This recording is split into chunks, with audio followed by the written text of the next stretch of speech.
Bonjour, je suis Dina Bassiri et je suis avocate au cabinet Arpège. Aujourd'hui, je vais vous parler des cookies et comment mettre son site en conformité avec la législation en vigueur.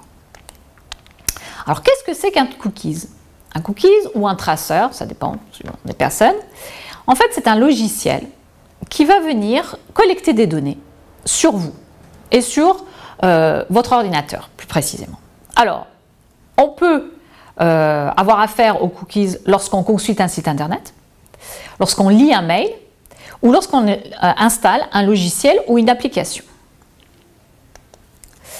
Que dit la loi? Eh bien, la loi est très claire à ce propos et la CNIL régulièrement surveille la conformité des sites en ce sens.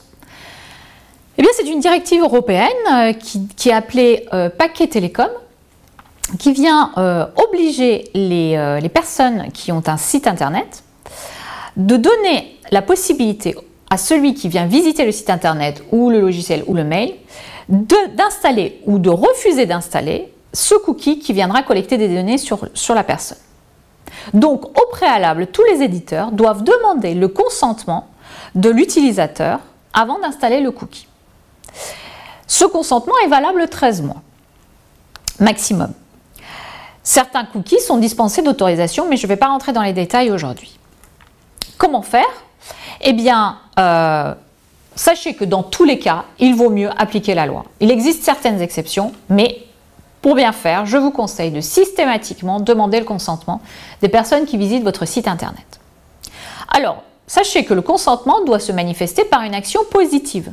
Donc, l'internaute doit clairement cliquer sur un bouton pour dire qu'il accepte ou qu'il n'accepte pas d'être tracé ou d'installer ce cookie sur son ordinateur.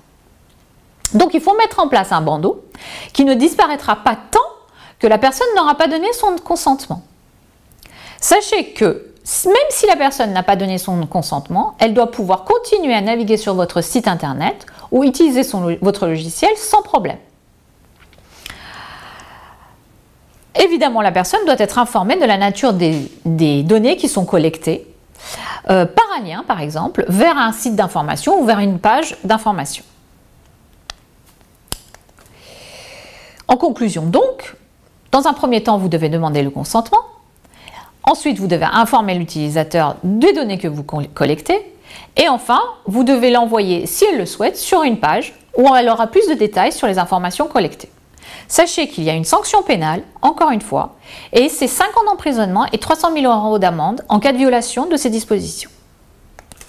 Voilà, je vous remercie pour votre attention et je vous dis à très bientôt. N'hésitez pas à nous contacter.